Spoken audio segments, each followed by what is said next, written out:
Le Maroc est l'un des premiers partenaires de la coopération belge. La première convention générale entre les deux royaumes a été signée en 1965. 55 ans de partenariat avec un appui aux stratégies nationales sous la forme de dons et d'assistance technique. Dans le domaine de l'agriculture, Enabel, agence belge de développement, anciennement coopération technique belge, a conduit des programmes dans plusieurs régions. Parmi les régions principales d'intervention, citant la région de l'Oriental, Souss Massa et Dar'a Tafilalt. Les régions de Souss Massa et de Dar'a Tafilalt ont été confirmées comme zones de concentration géographique pour l'agriculture et le développement rural. Les zones oisiennes et piémonts de montagne sont au cœur de nos interventions. Une grande variété de projets a été mise en œuvre. Lutte contre les effets de la sécheresse, amélioration de la qualité des intrants agricoles, gestion de l'eau et développement rural intégré dans la vallée du Dar'a, développement agricole intégré d'Ouijan-Tiznit, développement agricole intégré des communes rurales d'Ekniwen et Ait El Fersi, développement de la filière des amandiers dans la région de l'Oriental, projet de développement des filières du safran et du palmier dattier dans les régions Souss Massa et Dar'a Tafilalt. Appui au groupement d'intérêt économique de la filière fruinicole au niveau des oasis marocaines. Nos partenaires sont nombreux et ils sont la clé de la réussite de nos interventions.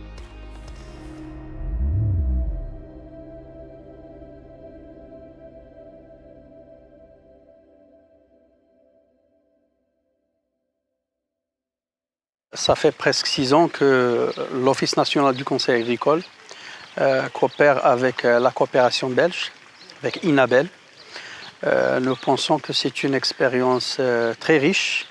C'est une expérience qui a apporté beaucoup de valeur ajoutée en termes d'activités, de programmes, d'interventions et aussi en termes de partenariat que cette coopération nous a permis de mettre en place avec les coopératives, avec les fédérations interprofessionnelles. Aussi, il ne faut pas oublier la dimension territoriale. Il est extrêmement important de souligner l'importance de ce projet en termes d'intervention au niveau local, au niveau des provinces, au niveau des communes. Un projet qui nous a permis justement de mieux valoriser le potentiel de l'agriculture marocaine. Pour mon expérience avec la coopération technique belge, ça a démarré ou ça a débuté en 1989. Je faisais mon projet de fin d'études et il s'est avéré qu'il y avait un projet de coopération avec la coopération technique belge au niveau de l'Office régional de maison valeur agricole d'Ouarzazate sur la maîtrise de l'eau d'irrigation dans la vallée du Dra. Donc j'ai fait mon projet sous la coordination du chef de service de la gestion des réseaux de délégation à l'époque et du professeur Persons qui est belge donc, et qui a travaillé avec la coopération technique belge. Après, on a travaillé ensemble parce que j'ai été donc cadre au niveau de l'office de Rachidia et on avait continué dans le projet Sigma Dra, Sigma Ziz d'abord, Sigma Dra d'abord à Ouarzazate et puis Sigma Ziz à Rachidia et on a installé du matériel de télémesure pour la gestion de l'eau d'irrigation. Ensuite, j'ai été donc nommé directeur de l'office de Ouarzazate et la coopération technique belge continue toujours avec des projets. On avait le projet Ekniwen Ait El Fersi et on a le projet Safrandat qui est parmi les projets donc, qui continue encore.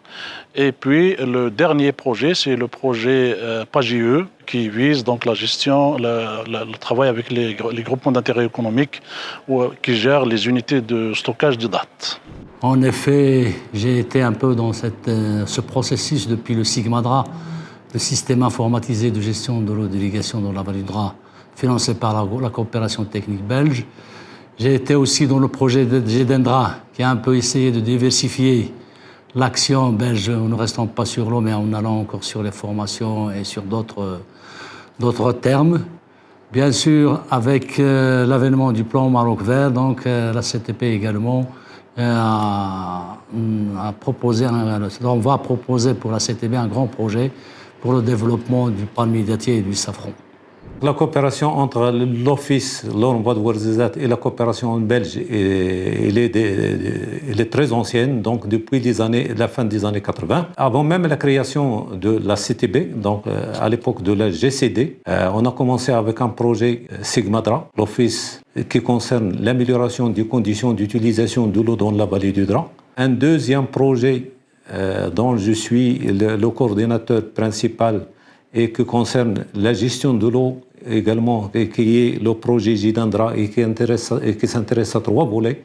Un volet gestion de l'eau, un volet d'amélioration des conditions d'exploitation dans les palmeraies, surtout le palmier dattier, et le troisième volet, l'amélioration des conditions de la femme rurale dans le Dra. L'expérience de la coopération elle est très ancienne, elle est très fructueuse et très importante entre l'Office et la coopération belge. Ma première expérience avec l'ENABEL XCTB, ça a été dans le cadre d'un projet de réhabilitation des ouest au niveau de la province Sata. Donc pour moi, ça a été une grande chance et j'ai vécu toutes les étapes de montage de projet, dès l'idée de projet jusqu'à sa réalisation totale. Donc l'été a été commencé par, même avant la venue du programme Maroc Vert, dans le cadre du développement de la filière date. Donc on avait commencé avec une approche très importante. On avait intégré toute la population, tous les bénéficiaires, toutes les communes concernées par le projet. Donc on a tenu des ateliers de démarrage de projet. Il y avait la présence de toutes les organisations professionnelles, les agriculteurs, les élus, les équipes de la DPA du terrain. Donc on a fait toutes les démarches de montage de projet, que ce soit technique ou financier. Concernant mon expérience avec la coopération belge, c'était en 2009. Donc j'étais responsable d'un projet intégré de développement agricole, donc juste avant le Maroc Vert, à la veille de Maroc Vert. Ça s'appelle projet agricole intégré dans les communes d'Iknioun et Tfersi. Donc c'est un projet à petit budget, donc à peu près 30 millions de dirhams, mais il concerne le développement agricole au niveau de ces 2 communes. Donc c'est un projet qui s'intéresse à plusieurs composantes. Donc premièrement, c'est la composante de développement et de la mobilisation de l'accès à l'eau. Donc c'est une vue, donc les 2 communes d'Iknioun et Tfersi, ce sont des communes qui sont connues par la rareté de l'eau et les difficultés de la ressource en eau. Donc c'est une première composante qui était intéressante. Et puis il y a 2 composantes qui s'intéressent au système de production. Donc il y a une composante qui s'intéresse au système de production végétale, donc tout ce qui est plantation, donc les productions, le développement de la production, et puis l'introduction de nouvelles espèces qui peuvent être intéressantes surtout pour l'amélioration du revenu, notamment à travers l'introduction du cerisier, l'introduction surtout du safran, qui a donné de bons résultats surtout au niveau d'Iknioun.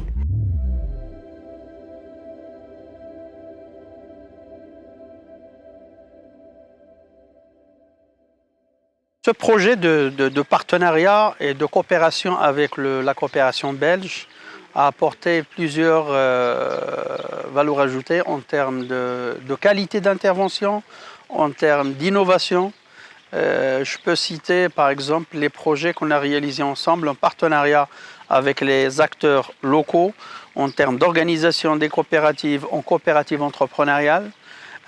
Aussi dans le cadre de la mise en place de la création des sociétés de prestation de services dans des filières stratégiques pour le pays, des filières telles que la filière finicicole dans la région, dans 4 régions finicicoles. Et je pense que ce sont des actions qui ont apporté beaucoup de valeur ajoutée, qui nous ont permis déjà de mettre en place une feuille de route pour disséminer, pour répliquer cette approche d'assistance technique, de partenariat dans d'autres régions pour les mêmes filières, mais nous pensons que ça va nous permettre aussi de les répliquer dans d'autres régions et aussi pour d'autres filières. La coopération technique belge, donc je l'ai toujours dit, c'est une coopération avec laquelle on réalise des projets concrets pour la population. Donc, c'est des choses qui sont réalisées et dont profitent directement les agriculteurs.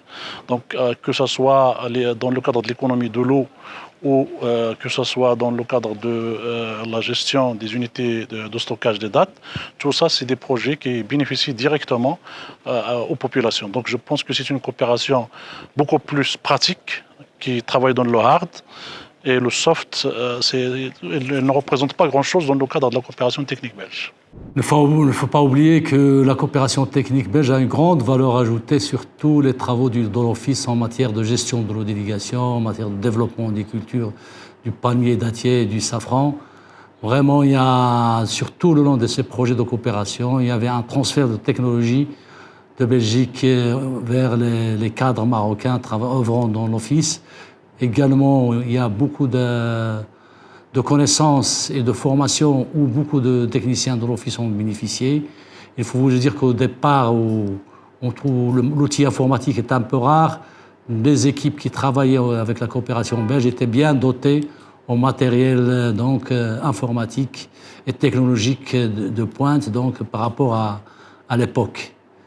Il ne faut pas oublier aussi que ça a permis une émancipation importante de la femme des femmes qui travaillent à l'Office et d'ailleurs aussi des femmes qui travaillent sur le terrain.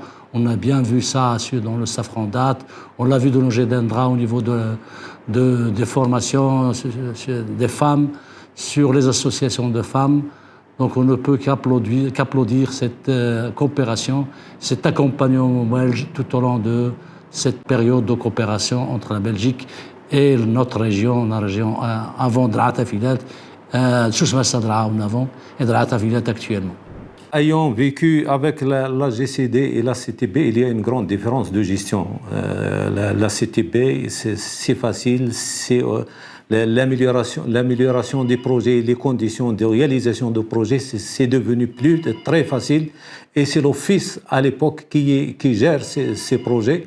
Bien sûr, avec l'appui technique et administratif des agents de la CTB, surtout les coordonnateurs adjoints. Donc, on n'avait jamais eu de problème avec la coopération.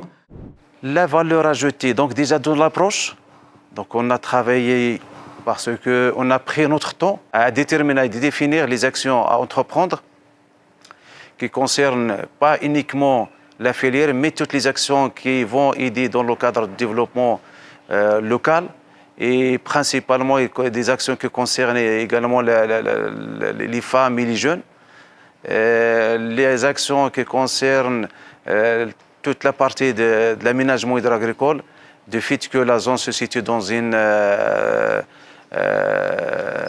un climat assez désertique, donc dont l'économie d'eau s'impose. Donc c'est pour cela qu'on a travaillé sur cet aspect. On a voulu développer la date, la filière date. Donc des actions dans ce cadre ont été réalisées. Donc l'approche, c'est qu'on a bénéficié dans l'approche également. L'équipe de la DPA a assimilé déjà cette intervention de prendre le temps à discuter, à valider les actions avec les bénéficiaires. Donc on a fait participer toute la profession. Donc ça a été une expérience que ce soit pour nous en tant que responsables et managers, que pour l'équipe de la DPA qui s'est chargée pour l'exécution sur le terrain des actions qui ont été définies dans le cadre de ce projet. Pour la valeur ajoutée de la coopération belge, donc je dirais que la particularité des projets de la coopération belge, c'est que ce sont des projets qui sont exécutés avec une coordination permanente avec le bailleur de fonds et avec le... Donc il y a une assistance technique permanente de part et d'autre des deux partenaires. Donc déjà au niveau de l'équipe, c'est une équipe, je dirais, complémentaire. Donc il y a l'équipe de l'administration qui est l'office et il y a l'équipe du partenaire, bailleur de fonds, qui est soit la CTB ou l'ENABEL, qui représentait la coopération belge. Et donc cette équipe qui agit dans le même temps et dans le même espace, donc il constitue un point fort pour l'exécution du projet. Donc, tout était exécuté avec un pilotage binôme entre les deux partenaires. Et ça constitue un point fort pour l'exécution du projet. Il y a un autre point fort, c'est que cette équipe de la coopération belge, elle constitue un complément de la ressource humaine. Donc, pour chaque projet, s'il n'y a pas assez de ressources humaines, s'il n'y a pas de personnel qualifié, donc on ne peut pas exécuter de manière performante et de manière rationnelle donc les actions. Et ça, c'est un point fort. Un autre point fort des projets de la coopération, c'est qu'ils s'intéressent beaucoup plus à la ressource humaine des bénéficiaires. Et donc, cet intérêt est valorisé au niveau du terrain par un encadrement de proximité. Donc, les actions dédiées aux bénéficiaires sont multiples, et sont multiples dans l'espace et dans le temps, et sont aussi valorisées de manière qualité. Donc, on s'intéresse beaucoup plus à la qualité de l'action d'encadrement, on s'intéresse beaucoup plus au rapprochement avec les jeunes et avec la femme, et on s'intéresse beaucoup plus au rapprochement avec les bénéficiaires. Et ça c'est très intéressant pour l'exécution de projet. Il ne s'agit plus de mener des actions et de les donner ou les mettre au profit des bénéficiaires, mais il s'agit de pousser ces bénéficiaires à adhérer au projet et à prendre ces actions comme si c'était les leurs, et ça, c'est bénéfique. La valeur ajoutée aussi, on peut parler des actions transversales. C'est vrai, tous les projets parlent d'actions transversales, mais au niveau de la coopération belge, on s'intéresse beaucoup plus aux aspects du genre. Donc, ce sont des actions qui sont menées dans tous les projets de la coopération belge, et on s'approche beaucoup plus des femmes et des jeunes. Et donc, ils prennent une partie très importante dans les actions, dans les investissements. On s'intéresse beaucoup aussi aux actions de l'environnement.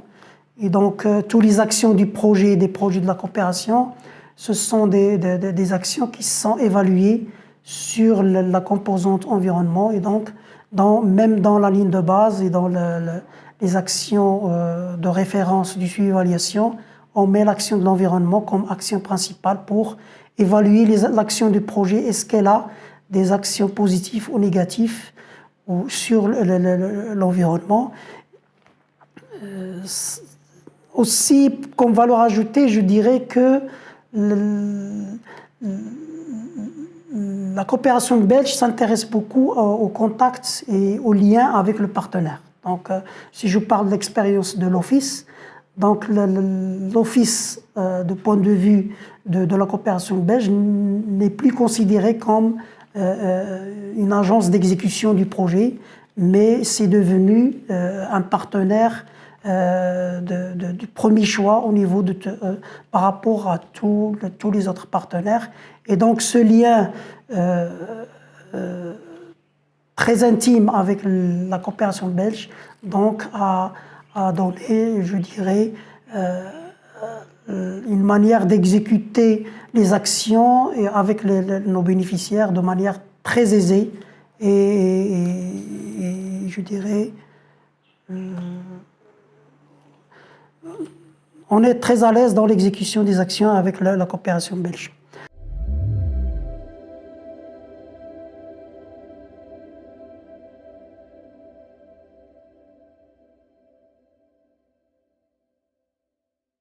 La coopération belge a investi dans pas mal de projets dans le secteur agricole depuis plusieurs années. Récemment, dans le cadre de la coopération avec l'Office national du conseil agricole, avec plusieurs acteurs régionaux et locaux, nous pensons que la coopération belge a apporté beaucoup de belles choses pour le secteur agricole marocain en termes d'assistance technique, d'expertise, d'innovation. Dans les 3 filières, par exemple, sur lesquelles on a travaillé ensemble, la filière de l'amandier dans l'oriental et les 2 filières qui sont le safran et le palmier dattier dans les régions de Souss-Messa, Dra'ata Filelt et Guelmim. Et je pense que c'est une coopération importante Mais malheureusement, récemment, on a senti qu'il y a un désintérêt, il y a un arrêt en termes d'investissement dans le secteur agricole. Moi, je pense que le secteur agricole a beaucoup de potentiel en termes de partenariat, surtout pour l'agriculture solidaire. Et je pense qu'il est extrêmement important à ce que la coopération belge capitalise sur les acquis qu'on a réalisés ensemble et continue d'investir dans le secteur agricole, surtout dans les aspects soft sur lesquels l'Office national travaille, tout ce qui est accompagnement de la petite agriculture, de formation, d'organisation des acteurs en coopérative, en société de prestation de services. Et ce sont les grands chantiers sur lesquels aujourd'hui le plan Maroc Vert est en train d'investir pour capitaliser et pour pérenniser les acquis du plan Maroc Vert. C'est dommage parce que je pense que l'agriculture, c'est un secteur qui est important et à travers duquel on peut atteindre beaucoup de populations. Donc au Maroc, l'agriculture, il constitue la principale activité, surtout dans le milieu rural.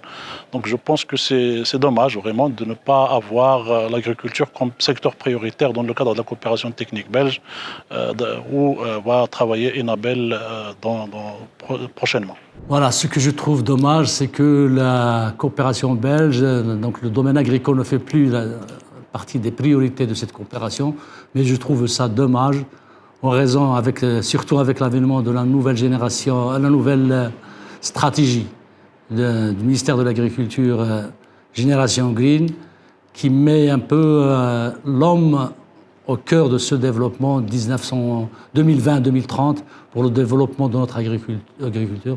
Donc c'est l'homme qui sera un peu au centre de cette stratégie. Et donc on va trouver un peu l'émergence de nouveaux, bien sûr, de jeunes entrepreneurs agricoles. On va trouver un peu pas mal de nouvelles générations de coopératives, de GIE et tout ça. Et je crois que la place de la Belgique est encore là pour accompagner cette stratégie et pour encore œuvrer, comme ce qui a été fait dans le cadre du plan Maroc Vert, dans cette stratégie, pour accompagner cette zone qui, bien sûr, nécessite encore de l'accompagnement, mais d'un accompagnement d'une autre façon pour la génération Green 2020-2030. Alors, je dirais que l'agriculture dans ces zones ici, c'est le pilier du développement rural. Et le fait que l'administration, que ce soit l'Office et les autres administrations conjointes, à savoir l'ONCA, l'ONSA, ne travaillent pas dans un cadre de coordination avec la CTB et les Enabel, c'est une perte pour la zone. Étant donné que pour le développement de ces zones, et malgré l'importance des crédits alloués à la région dans sa globalité par les pouvoirs publics, le besoin est toujours là. Et le fait qu'il y ait un appui technique et un appui financier de l'extérieur, c'est très, très, très bénéfique pour la zone. Et moi, je trouve que le fait qu'il n'y ait plus que l'agriculture n'est pas parmi les secteurs prioritaires de la coopération, c'est une perte pour ces zones.